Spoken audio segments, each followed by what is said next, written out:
Oh, May 23rd, giving you aquaponics update. Tomatoes are actually now ripe. This is a Paul Robinson. It's a little strange. It's kind of like a greenish on top, but it's nice and soft and ripe on the bottom and turned reddish, orangish. Really looks good. Of course, it's real tomatoes, so we got some cracks and stuff. I just took a purple Cherokee in for Mama. She likes that in ranch dressing. That sucker was pretty good sized, really cracked up and ugly looking, but that's why she has me plant them. That's what she likes. Those purple Cherokees.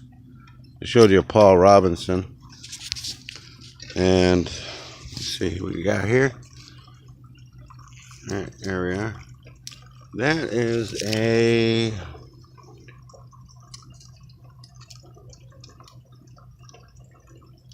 blue beauty, and that's starting to ripen. And then next that way, I don't know what some of these are because I don't tag them.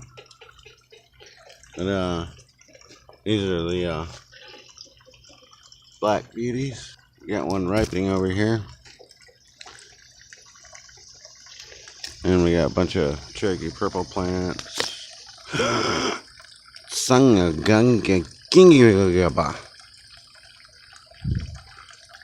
Something got my mater. Anyways. Alright, so here's another Paul Robinson. Is he ripe? That's really soft. Anyways, here's one of the black beauties. They kind of get like orangish red on the bottom, and they have the purple stripes up on top when they start getting ripe. He's not just quite soft enough yet. Here in my garden, it's like that wine commercial. We don't pick a tomato until it's time.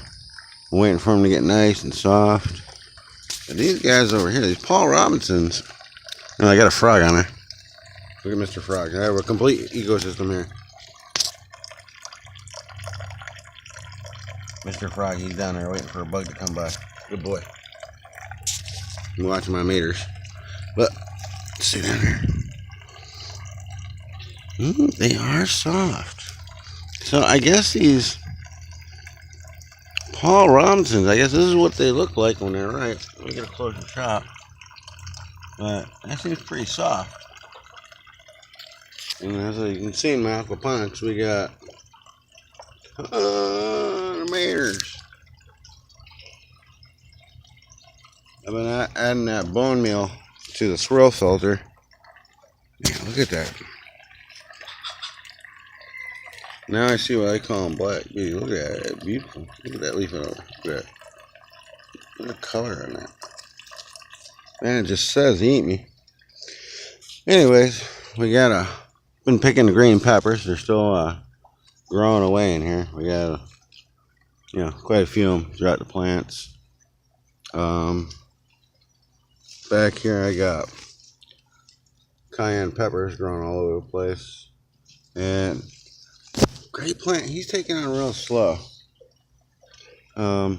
Still waiting on the broccoli. I thinned it out a little bit, thinking maybe there's too many in the container. And herbs, they're growing like crazy. Here's lettuce. We got some new baby ducks inside that I've been clipping it and feeding them, but we also got hot peppers in here. The asparagus keeps growing away. Chop some of it down, but keeps growing back and spreading. She's supposed to do that. More tomato plant. He's growing pretty good. Peppers. Strawberries are flying off the hook. Brought some into my girl. She ate them. She said they were big too. But you can see all these little guys down in here. Keeps flying and putting them out. Like I said, it's ever bearing. More flowers you see. Let's see. There's one right there, right there. Not quite yet. And we got some. These were I think beefsteak. Some didn't get very big. You're right, man. Yeah, here's my fish tank. Drill filter. And right over here is where I picked that Paul Robinson. Which, man, those Paul Robinsons looking pretty good.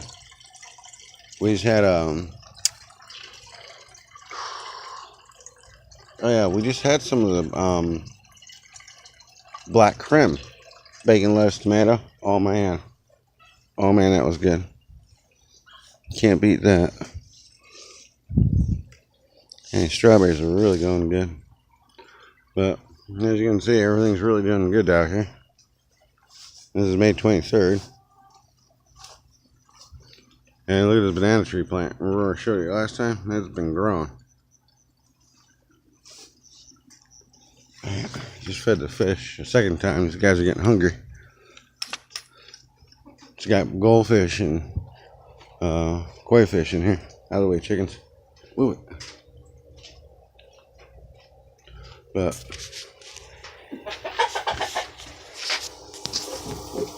yeah, if you notice how clear the water is, you can literally almost see right to the bottom. I got what kind of wood was that? You buy it from the fish store and it's supposed to drop your pH, which it does. And I haven't had any problems with pH in here. Actually, it stays pretty low. Even if I change the water out, it still doesn't go over like highest I've seen it was like maybe 6.5, but it's hovering right around 6.1 somewhere in there. And again, fish now they're all going back down after I fed them. But see all the other guys up here. I got a lot of them in there. And it's just a big IBC container. I got 2 drains going out, but this is just a redneck version of aquaponics. I've been building on it for about 2 years. A little here, a little there. You know, you have your problems and failures, but then you learn, and once you get it all straightened out, man. Best thing I can suggest is multiple backups. There's actually 3 pumps in that deep water culture, and you can see how clear the water is in there through the sides. And there's tadpoles in there also. But I got 3 pumps and valves in there, so if any one of them goes down, I can divert it to the fish tank, which fills up and then goes into the reservoir, which goes into the deep water culture. I got an aerator right there. There's 2 stones in there. Yeah, 2 stones there. Then I have a bigger aerator over here with 2 stones that go to the fish tank, and then 2 stones that go to the grow bed to aerate the water. I've learned multiple backups. This is the only way to go. If something goes down, you can switch over to the other one. You know, you got 24 hours to go. I use the Beckett pond pumps from Home Depot. You can actually order parts for them. So as long as the motor, I think you need probably replace the motor, but they got all the seals, the turbines for the pump, the whole 9 yards. And it shows you in the documentation. You just call them up, tell them what model it is, you can get parts for it and replace it. And again, I think the most I've spent for the ones in the grow bed like $60, and they have the changeable pre-filters that I like to wash out and change so often, and it keeps your water pretty clean. Again, yeah, we got a little table set up out here. Yeah, we got a big backyard. We got chickens and ducks. But you know, especially that little banana tree and flowers right there. Yeah, it's like a little bit of paradise. Green. And again, I mean, the hardest, man, I was doing dirt farming. You know, we got a lot of property here with tiller and all that stuff, and then you got to do the weeding. Over here, my biggest trip is from that feed can there with the fish food to there and drop. Then come over here, you know, like once a month, change out the filters, wash them off. You know, tie up tomatoes, prune them a little bit. You know, this is a lot easier. And since I'm not eating the fish, I got goldfish and stuff in there. They do a great job. They're one of the dirtiest fish you can get. They poop a lot. And there's plenty of fertilizer in that swirl filter at the bottom.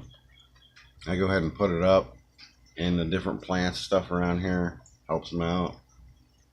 Again, we got a whole bunch of watermelon, cantaloupe, all kinds of squash and stuff started there. So as soon as it gets hot enough where the tomatoes stop putting out, we swap everything over.